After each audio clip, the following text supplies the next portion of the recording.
Hi friends, welcome to our channel Srilakshmi Vantillu. ఈరోజు మన వీడియోలో నేను మీకు చూపించబోయే రెసిపీ పాలకూర పప్పు చేసి చూపించబోతున్నానండి. చాలా బాగుంటుంది. రైస్, రోటీ, చపాతీ అన్నిటికీ కూడా చాలా చాలా బాగుంటుంది. అలాగే చాలా సింపుల్ గా కూడా చేసేసుకోవచ్చు అండి. మరి ఇంకా ఆలస్యం లేకుండా వీడియోలోకి వెళ్ళిపోదాం ఫ్రెండ్స్. ముందుగా దానికి కావాల్సిన పదార్థాలు 4 చిన్న సైజు ఉన్న పాలకూర కట్టలను తీసుకుని ఇలా చిన్నగా కట్ చేసుకుని పక్కన పెట్టుకోవాలి. బాగా లేతగా ఉన్న పాలకూర అయితే కాడలతో సహా తీసుకోవచ్చు. అలాగే కుక్కర్ గిన్నెలో 1 కప్పు వరకు కందిపప్పును వేసుకుని 2-3 సార్లు బాగా కడిగి తీసుకోవాలి. ఇలా కడిగి తీసుకున్న తర్వాత మనం కట్ చేసిన పాలకూరని వేసేసుకోవాలి. 1 కప్పు కందిపప్పుకి 4 కప్పుల వరకు నీళ్ళను వేసుకోవాలి. పప్పు అనేది బాగా మెత్తగా ఉడకడానికి 1 టేబుల్ స్పూన్ ఆయిల్, అలాగే కొద్దిగా ఉప్పును కూడా వేసుకోవాలి.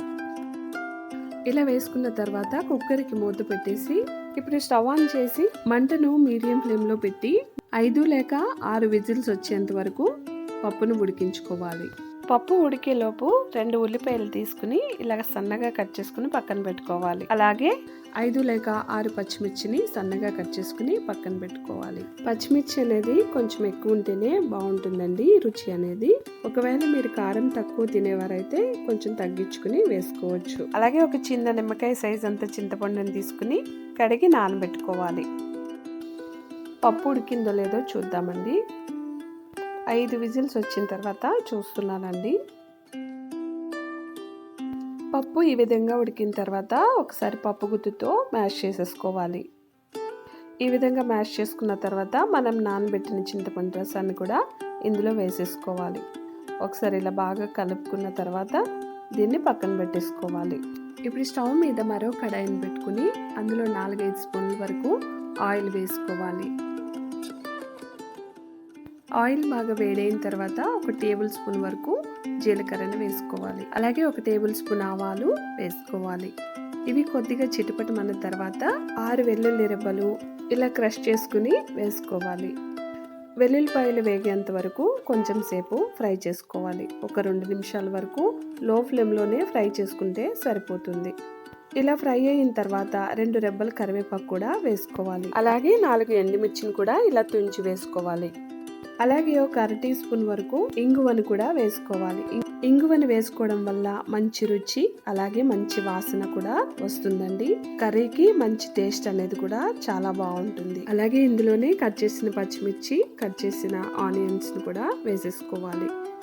ఆనియన్స్ అనేది కొద్దిగా కలర్ చేంజ్ అయ్యి మంచి లైట్ గోల్డ్ కలర్ వచ్చేంత వరకు ఫ్రై చేసుకోవాలి. మరీ ఎక్కువ వేయించక్కర్లేదండి. ఈ విధంగా వేయించుకుంటే సరిపోతుంది. ఆనియన్స్ ఇలా వేగిన తర్వాత ఇందులోనే 1 టీ స్పూన్ వరకు అల్లం వెల్లుల్లి పేస్ట్ వేసుకుని బాగా కలుపుకోవాలి.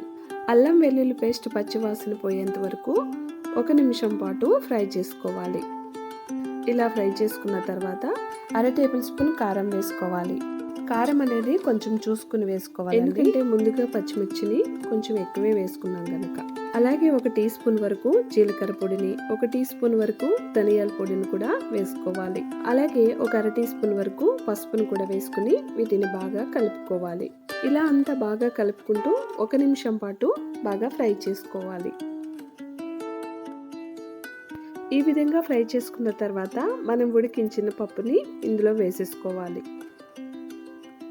ఈ విధంగా పప్పు అంతా వేసేసుకున్న తర్వాత ఒకసారి బాగా కలుపుకొని ఉప్పు అనేది సరిపోయిందో లేదో సరి చూసుకోవాలి. నాకు కొంచెం ఇక్కడ తక్కువైందండి. ఇలా ఒకసారి అంతా బాగా కలుపుకొని ఒక 10 నిమిషాల పాటు లో ఫ్లేమ్లోనే ఉడికించుకోవాలి. ఇలా 10 నిమిషాలు ఉడికించుకున్న తర్వాత ఇలా ఒకసారి బాగా కలుపుకోవాలి. ఈ విధంగా కలుపుకున్న తర్వాత పప్పు అనేది ఇలా పలుచగా ఉంది కదండి, ఇది కొంచెం చల్లారిన తర్వాత కాస్త చిక్కబడుతుంది. ఒకవేళ మీకు పప్పు అనేది ఇంకొంచెం చిక్కబడాలనుకుంటే గనక మరో 2 నిమిషాల వరకు ఉడికించుకోవచ్చు. అంతేనండి, పాలకూర పప్పు రెడీ అయిపోయింది.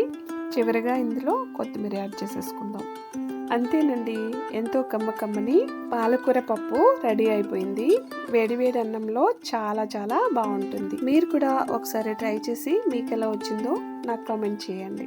ఈ వీడియో నచ్చితే గనక లైక్ చేయండి, షేర్ చేయండి, అలాగే సబ్స్క్రైబ్ చేయడం మాత్రం మర్చిపోకండి friends. Thank you for watching.